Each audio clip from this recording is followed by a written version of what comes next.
Hello there, welcome to Learn Fiddle, lesson number 5. In this particular lesson we're going to concentrate on the key of A, which is the tune I just played actually was in the key of A. That was a tune called The Mason's Apron. Now the thing about the key of A is it has 3 sharps. We've looked at the key of G, which is just 1 sharp, then the key of D with 2 sharps. Now we're going to look at the key of A with 3 sharps. And if you want to find out where it is, let's start on the first note, down on the G string. So I've got my finger on the very first note on the G string. Okay, and I'm going to work my way up now. Now I'm going to play a B, and now I'm going to play the C sharp, which of course we did in the last lesson, and now I'm going to move on to the D string, play the open D, and then I'm going to play the E, which is the first note on the D string, then the F. Now here's the new note. This is the sharpened G, more commonly called an A flat because it's just one below the A. There. Now we're on to the A string. Now the first note on the A string is the B, then a C, then a D, then on to the open E string, then on to the F sharp, followed by now the A flat, which is our new note, and then finishing up on the A. So nice and slowly from the beginning I'll play the whole key or the whole scale of A. 3, 4.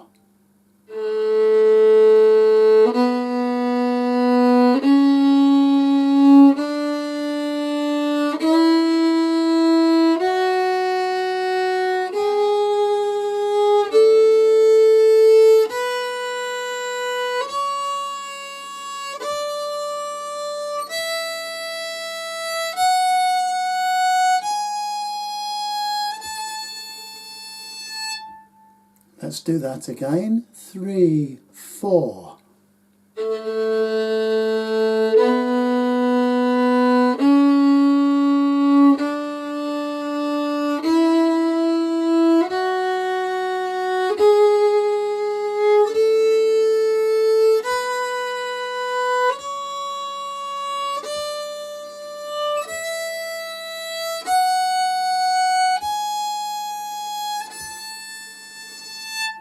Okay, let's live dangerously and go back down the other way.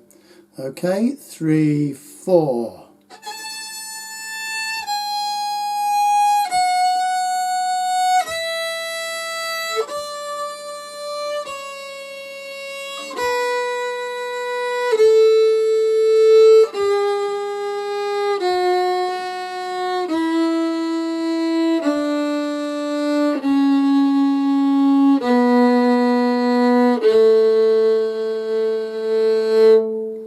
Now don't worry if the notes don't sound quite in tune. Something like that. Instead of that, you're playing that because it's just practice, practice, practice. And gradually your fingers get to remember the correct positions. The fancy word I've given this in the past is intonation. That means you're playing notes which are in tune. But hey, it doesn't really matter because the more you play, the better your intonation will become. So let's go up from the A on the G string, that one. Let's work our way up to the top A, and then we'll work our way back down again. And then that gives you a little bit of a scale that you can practice perhaps in your own time. So starting again, maybe just a touch faster. 3, 4.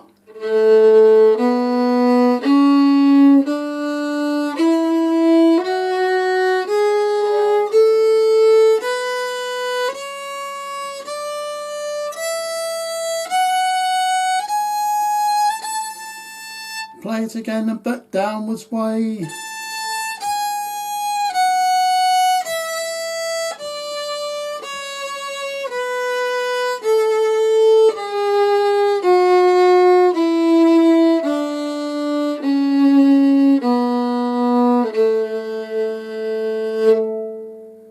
Well done. So that's the key of A. For our next exercise, we're going to play a tune in the key of A, but to make it slightly more interesting for you, we're going to play with a different time signature. In every other exercise in these lessons, we've played 4/4. In other words, there have been 4 beats to every measure.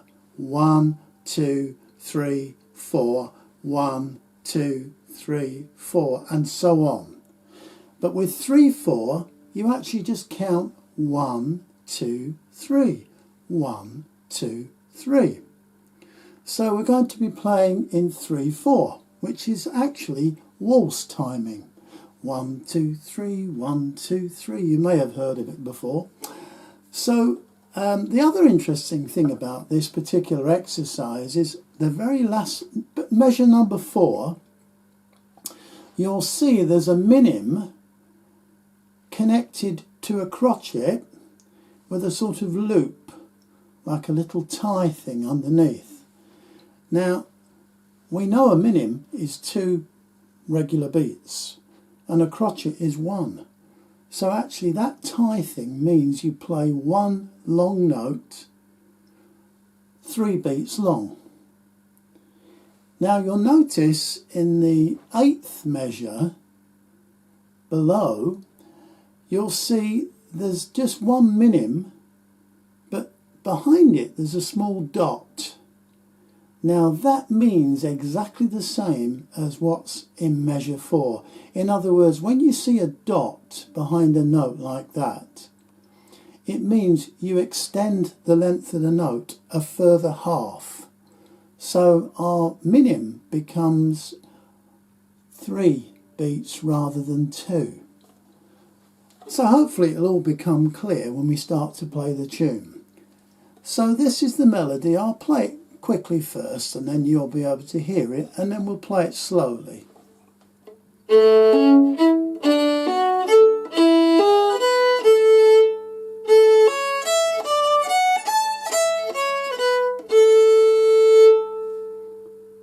Right, so let's start. So we start on the A, on the G string, and we're going to go 1 bow stroke per note, nice and slowly. 3, 4.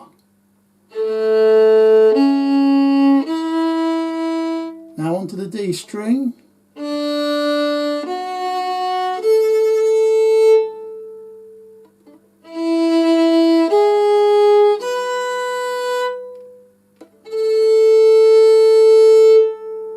Finishing on that A, now we move up.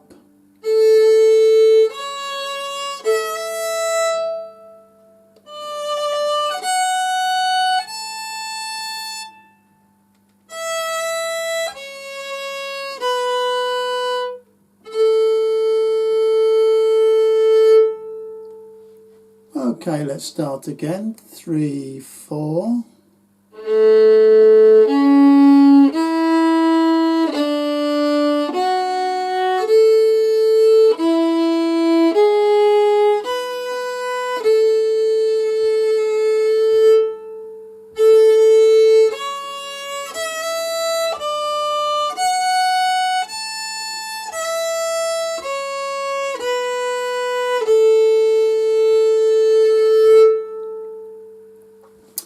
So, one more time perhaps, slightly quicker again, 3, 4.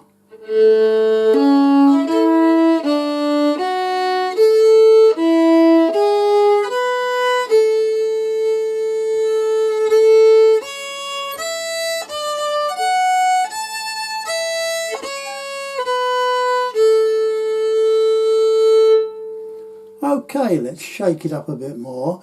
What I'd like you to try and do now is to play the first 2 notes in each measure certainly in measures 1 to 3 and also measures 5 to 7, the first two crotchets, I'd like you to play them with one bow.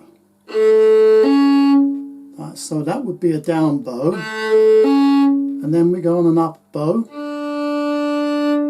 okay, and then a down bow, and then the next two notes on one bow,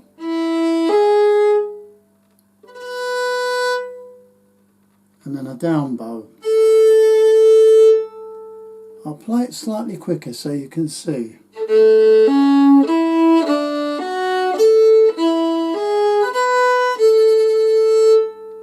Again.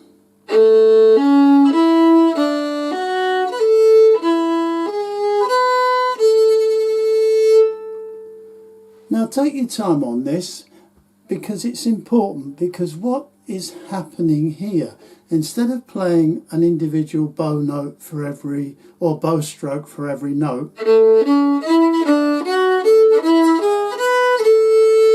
we're starting to flow more smoothly.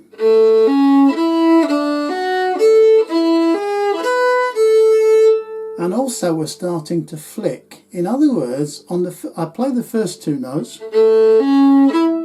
and then when I come to hit the third note in the measure, in the opposite direction with an opposite moving bow, it gives a kind of flick. So I'm playing that E on an up bow. So the first two notes, the A and the C, are on a down bow, and then the E is on an up bow. And then I go further than that. I go on the open D with a down bow, and also the F, and then I play the A with an up bow.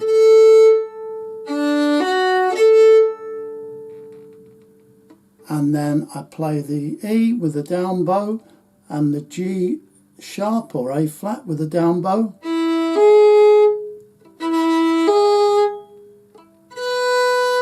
And then the B on the A string is an up bow, followed by one long down bow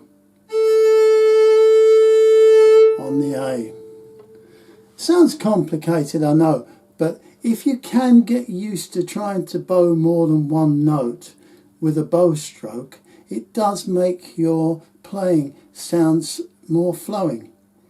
And also it gives you the idea of being able to flick the bow to introduce a small amount of rhythm. And let's face it, that's exactly what we're trying to do, introduce rhythm into our playing, because that's what fiddle playing is all about. So let's try it again. 3, 4.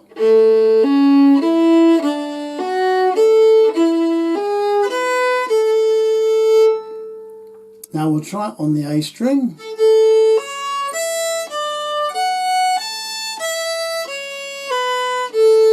Doesn't quite work the same on the A and the E string, but try and introduce playing more than one note with a bow stroke if you can.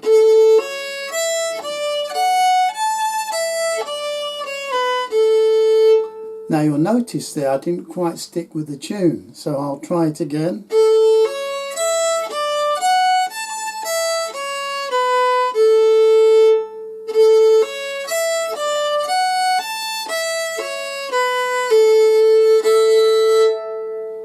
Okay, now that's worth improvising. Improvising is also a key aspect of fiddle playing, because although the notes are written down in most of the fiddle tunes, it's very much down to the fiddle player how you interpret these tunes. You don't have to stick exactly to what you see on the notation. You can actually improvise and deviate slightly. That's what makes fiddle music so exciting, because no two fiddle players will play exactly the same way. They'll each introduce their own ideas into playing these tunes, and that's what keeps it so alive and so refreshing, I think, because everybody has a different approach. So don't be too scared if you don't play exactly the right notes, or don't be too concerned, because okay, as long as you're roughly within the tune boundaries, then it's down to the fiddle player. Well, that's my take on it anyway. So moving on, let's try that once again.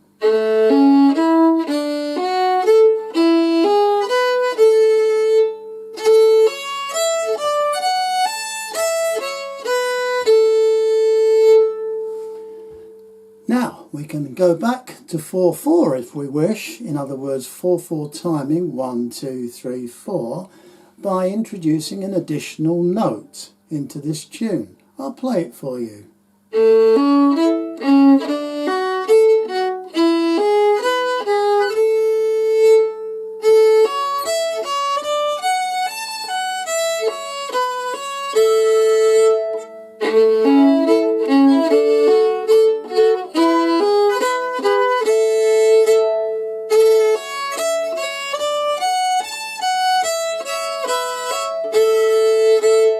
And there's rhythm there, isn't there?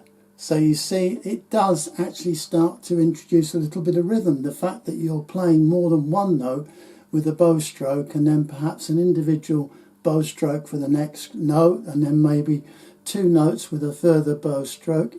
As I say, there's no written down rule on this. You have to kind of work it out for yourself. But this will give you an idea where we're heading.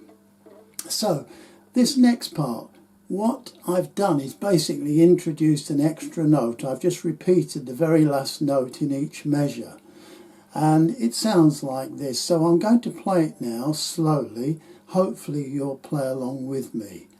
3, 4.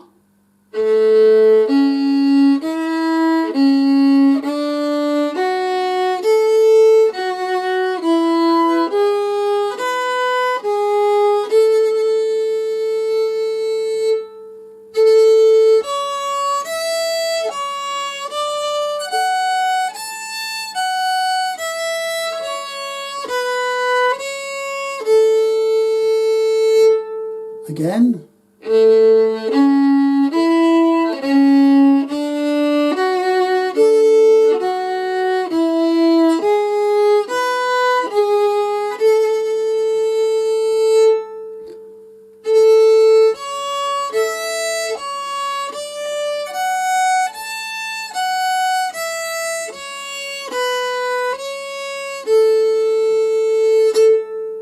Again.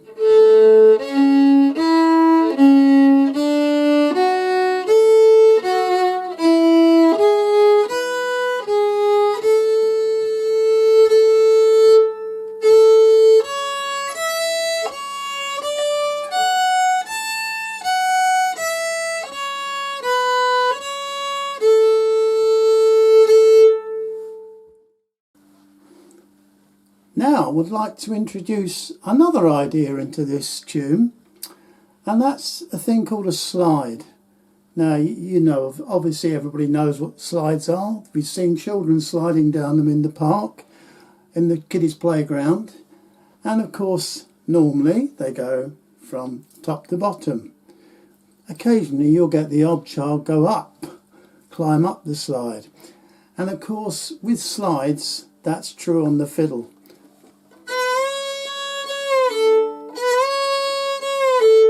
Now that's the note of C sharp, which is my middle finger on the A string, and I'm coming up from the C natural, and I'm sliding my middle finger up from the C natural to the C sharp. Now the way that I hold the neck is quite important, because there's a kind of gap. I don't know if I can pick that up. There's a bit of a gap between my thumb and my first finger. I kind of rest the fingerboard on my knuckle there. That knuckle is where I'm resting that fingerboard, and so there's a bit of movement there. I can get my hand moving, no problem. I don't have a shoulder rest, So, but I still have no problem in moving my hand by holding it like that. So I don't push my the fingerboard completely into the flat of my palm. I have that bit of a gap, and that's quite important. So to do slides, you're going to need a bit of a gap. I guess there are fiddle players that don't have that, but it is useful if you do develop the technique of being able to move your hand around, particularly if you play some of the more advanced fiddle music where you have to go up the neck and everything. Then it's important that you can move this left hand around, or if you're a left-handed fiddle player, your right hand around. Anyway, so a slide. So where could I put this in? Let's have a look.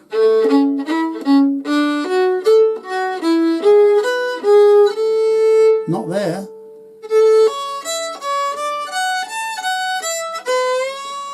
Ah, there.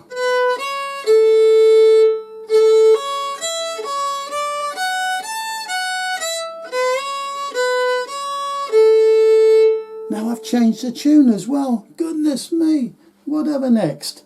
Of course, as I said before, you can alter fiddle music. You can alter it to work around your style. That's the fun and beauty of it.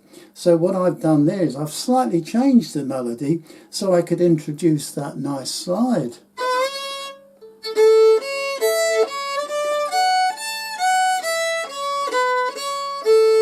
That's without the slide, and here's a slide.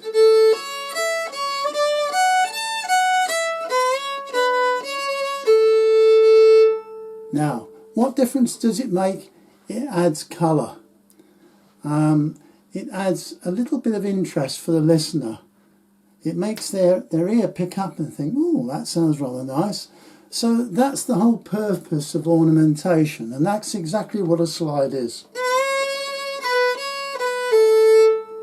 There are lots of them all over the place on the fingerboard. That's the E coming up from below. And my other favourite one is the B from open below, the B flat.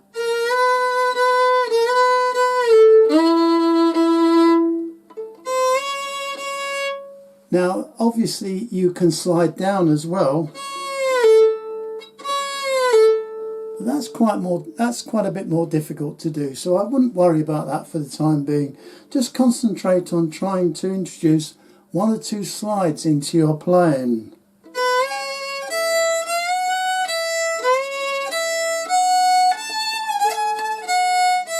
Try and play the right notes, unlike me.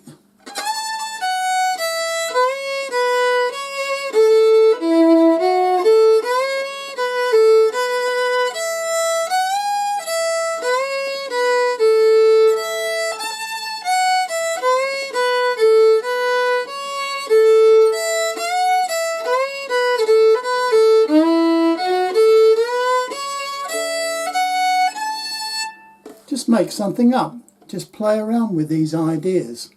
And that's the fun and the beauty of fiddle music. It doesn't have to be strictly by the book. You can please yourself. As long as it's pleasing to you and to the listener, I think you're there. Anyway, so I'll play this melody one more time and then wrap this lesson up. 3, 4.